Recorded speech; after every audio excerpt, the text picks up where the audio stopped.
So this is that time we talk business on the network service of the NTA, and we have one of our own, though it's been a while that he's been on the program. He is Dr.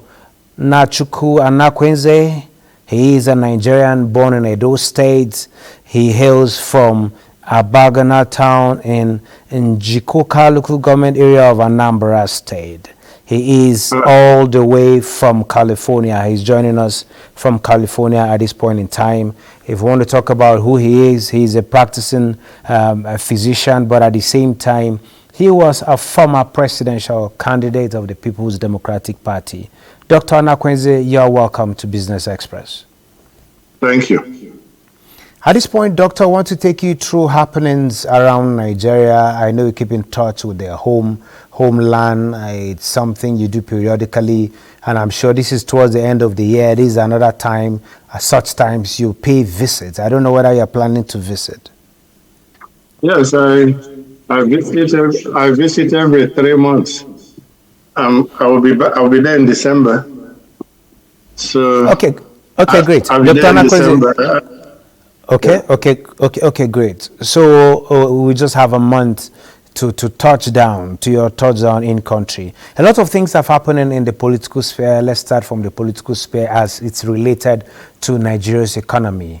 One issue that has raised a lot of conversations yet to reach adequate consensus is the issue of local government autonomy, where local governments yearn to be on their own, to administer self. The 1999 Constitution, as amended, has recognized 774 local governments across the country, but also gave the state governments power over the local government. But with the constitutional review, with the Supreme Court coming with a judgment to ensure that local governments get to be on their own, financial autonomy, administrative autonomy, and all of that. Some governors are still saying this is not the right time for this. What's your take on the conversations around this? The world standard is for the local governments to be independent financially. That's the world standard. So the governors who don't want it is because they want to control the money. What the Nigerian government needs is to have a mechanism to monitor the local government closely. They don't just turn them loose and then they will start building upstairs for their girlfriend and for their wife. You need to turn them loose, but the government, like EFCC, needs to closely monitor each one of them. Monitor the finances, see where the money goes to. That's what is needed, but you have to let them be independent. They are politicians. They want future just like a governor. They want future just like a senator. They want to be, people there want to be president. You need to let them show what they can do, but monitor them closely. Have like people, EFCC or whatever mechanism you have that will follow them closely, and they are audited like every 3 months. That's what you need. A lot of governments before now have tried to ensure this autonomy in practical terms. For the last administration, talking about administration of Muhammadu Buhari, there was an executive order to ensure compliance, but that did not really go down well. It did not actually work in terms of implementation. Then we have this Supreme Court judgment. What is it about these finances? What is it about this monies that it's the source of this controversy? More so that the local government needs development, more so that the present administration have decided that governance at the grassroots should be felt adequately. What is the way to go? Yes, you've mentioned the global best practice is to ensure that these local governments have self-rule, have self-governance. But that not being achieved yet, what do you think government can do closely to ensure this is attained at this particular point in time? I said it already. You need to have a monitoring mechanism where they check every 3 months. They are checked. Their books are audited every 3 months, and they need to know that in America crimes are committed. The only difference is the FBI. If they catch you, you go to prison for 20 years. That's the only difference between Nigeria and America. Unless the police in Nigeria is very corrupt, police in America, you can't give them bribe. If you give them bribe, they will double your prison time. The Americans are corrupt, but they're afraid of the FBI. They're afraid of going to prison for 20 years. So you need to have your police very strong, have your EFCC very strong. You need to monitor. You need to let them show that they can do something at the local level so that they are the one that knows the road that needs to be fixed, the gutters that needs to be fixed. We just have to grow to that level. Now let's delve into the economy. The federal government has been doling out a good number of packages to ensure that small businesses survive in Nigeria, particularly at the local councils. These local governments we're talking about, we've had a 200 billion intervention. We have 100 billion from time to time. These monies are rolled out, and government is ensuring that the real business people are the beneficiaries. But again, government is saying they cannot do it alone. They rely on private expertise, like what you offer in business, what you offer in medicine, to ensure that this succeeds.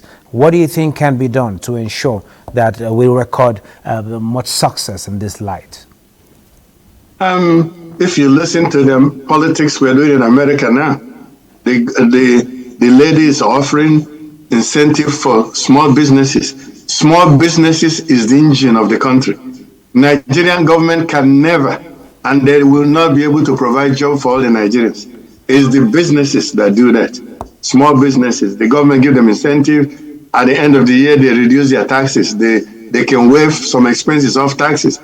If you depend on government this, government airline, it will fail. It depends on government iron and steel, it will fail. Oil, Nigerian refinery, Nigerian government, it will fail. Nigerian iron and steel, it will fail. It's private people that have interest, they are greedy. They will work 24 hours in a day. They are the one that makes the economy go. The government needs to encourage private people to go into business. The aim of the government is to create jobs and then to create profit. If the business succeeds, the government takes 10% tax. And then for the American politicians, they encourage businesses to come so to create job in their local government.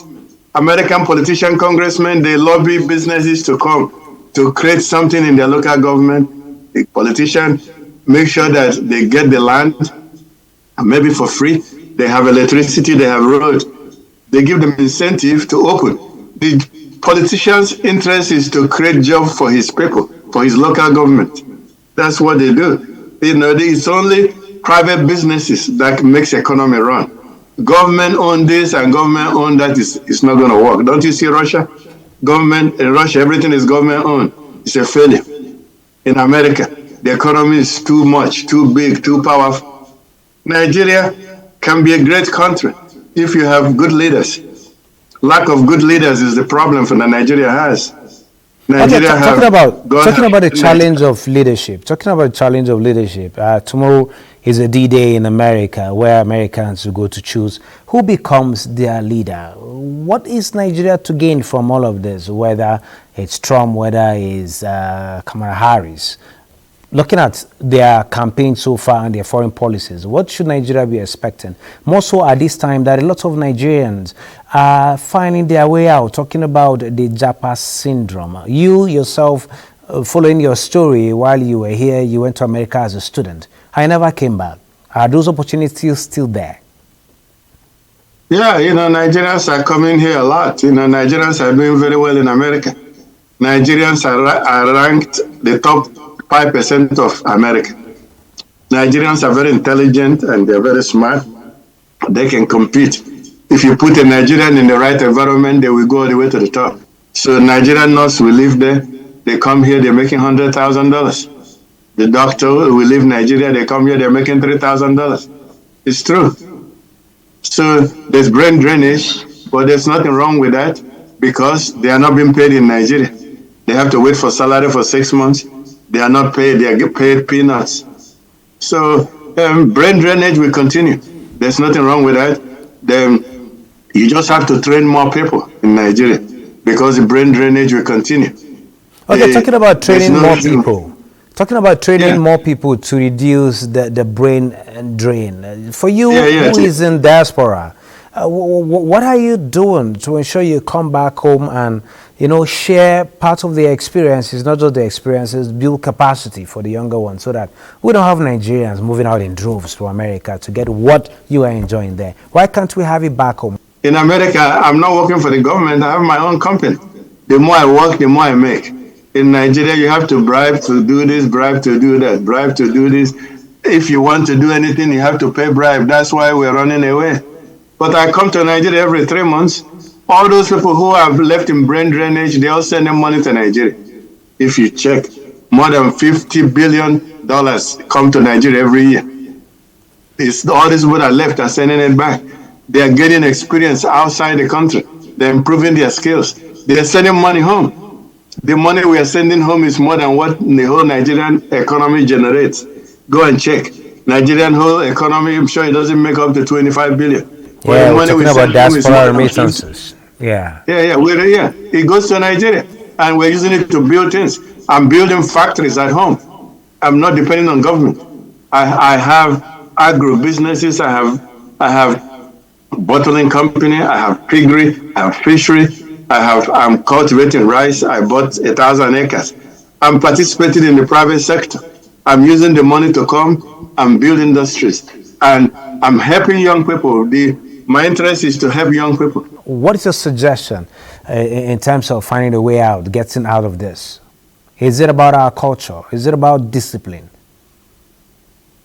It is corruption that entered into our system. What if you have like 50 serious people, Nigeria will change. Nigeria will be a world power. I think I've mentioned that to you before. We have everything that it takes to be one of the top 6 countries in the world. First of all, Nigerian people are very intelligent, as intelligent or more intelligent than Europeans or Japanese or Chinese or Russians. We are very intelligent. That's a big plus. Then you have iron, steel, gas, oil, gold, diamond. God gave it to you. Then you have good land that can make farming. Northern Nigeria can feed the whole of Africa and Europe. Just northern Nigeria can feed the whole of Africa plus Europe. Our people in the south, we can farm, but in the east we can manufacture things. We can manufacture cars, TV, radio. We can manufacture computers, but they are being discouraged. 24-hour power. You need 24-hour power electricity. I just came from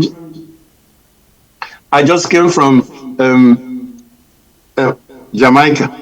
They have 24 hours power. There was never power left off.